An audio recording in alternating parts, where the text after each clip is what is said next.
ចាក់ដីលុបច្រាំងទន្លេនៅខណ្ឌជ្រោយចង្វាកំពុងបង្កព្យុះមន្ទិលមហាជនសួរចំតែច្បាប់ស្រុកទេធ្លាក់ក្នុងដៃបកគលមានលុយមានអំណាចអស់ហើយមែនទេ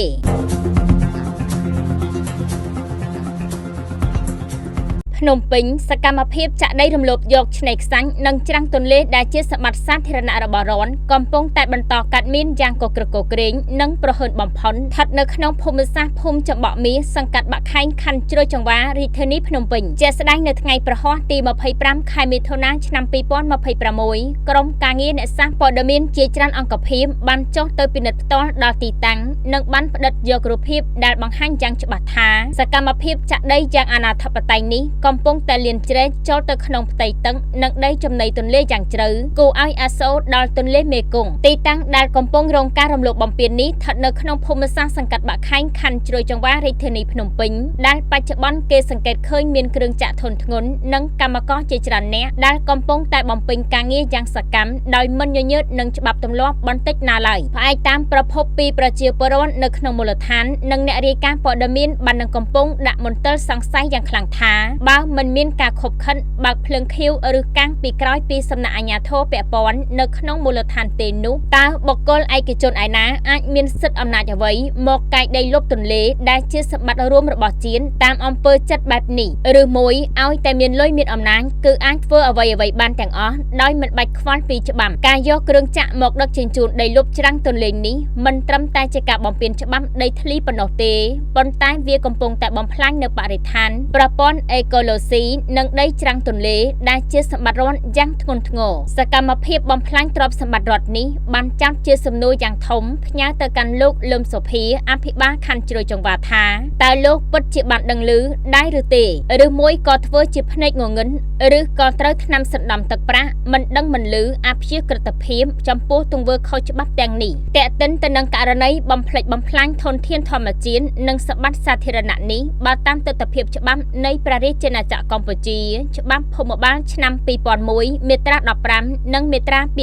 259បានចែងយ៉ាងច្បាស់ថាឆ្នេរខ្សាច់ច្រាំងទន្លេនិងផ្លូវទឹកធម្មជាតិគឺជាសម្បត្តិសាធារណៈរបស់រដ្ឋដែលមិនអាចមានបុគ្គលណាម្នាក់យកធ្វើជាកម្មសិទ្ធិឯកជនឬធ្វើការកែប្រែបំផ្លិចបំផ្លាញបានឡើយការរំលោភបំពានដីសាធារណៈរបស់រដ្ឋត្រូវផ្តន្ទាទោសពីន័យជាប្រាក់និងទោសដាក់ពន្ធនាគារព្រមទាំងបង្គាប់ឲ្យរំលាយសំណង់ឬស្ដារស្ថានភាពដីឡើងវិញច្បាប់ស្ដីពីការការពារបរិស្ថាននិងការគ្រប់គ្រងធនធានធម្មជាតិមាត្រា20ការរាល់សកម្មភាពទាំងឡាយណាដែលបង្កឲ្យមានការបំផ្លិចបំផ្លាញឬប៉ះពាល់ដល់ប្រព័ន្ធអេកូឡូស៊ីប្រភពទឹកត្រូវតែទទួលទោសតាមផ្លូវច្បាប់ជាធរមានក្រមព្រហ្មទណ្ឌនៃព្រះរាជាណាចក្រកម្ពុជាមាត្រា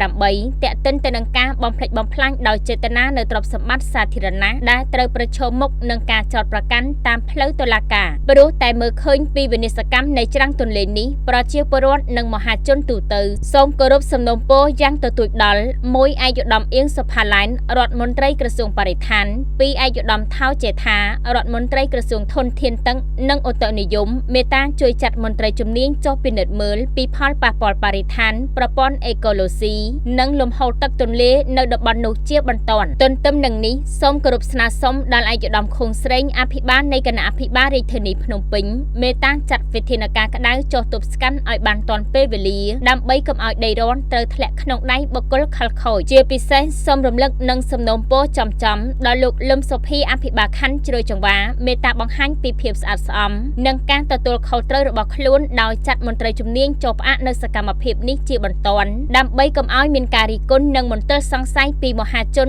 តាមពាក្យស្លោកថាខ្មោចស្រុកមិនឲ្យដៃខ្មោចព្រៃក៏មិនហ៊ានដែរពលគឺបើអាជ្ញាធរមូលដ្ឋានមិនបើកដៃគឺគ្មានជនណាហ៊ានធ្វើឡើយមហាជនកំពុងរងចាំមើលថាតើការចាក់ដីចូលចំណីទន្លេនេះមានច្បាប់អនុញ្ញាតត្រឹមត្រូវពីក្រសួងសម័យដែរឬទេឬគ្រាន់តែជាការលួចធ្វើដោយអនាធិបតេយ្យប្រជាពលរដ្ឋនិងអ្នកសារព័ត៌មានយើងនឹងបន្តតាមដានករណីនេះដោយយកចិត្តទុកដាក់និងរងចាំមើលចំណាត់ការផ្លូវច្បាប់ពីសំណាក់អាជ្ញាធរមានសមត្ថកិច្ចដោយក្តីសង្ឃឹមអង្គភាពសារព័ត៌មានយើងខ្ញុំផ្សព្វផ្សាយព័ត៌មាននេះក្នុងគោលបំណងរិះគន់ក្នុងន័យស្ថាបនានិងឆ្លុះបញ្ចាំងពីតថភាពសង្គមជូនដល់ថ្នាក់ដឹកនាំបានជ្រាបជាព័ត៌មានដើម្បីការពារផលប្រយោជន៍រួមរបស់ជាតិយើងខ្ញុំរងចាំការឆ្លើយបំភ្លឺពីគ្រប់ស្ថាប័នពាក់ព័ន្ធនិងម្ចាស់ទីតាំងរៀងរាល់ម៉ោងធ្វើការដើម្បីធានាបាននូវតម្លាភាពនិងវិជ្ជាជីវៈអ្នកសារព័ត៌មានសូមអរគុណ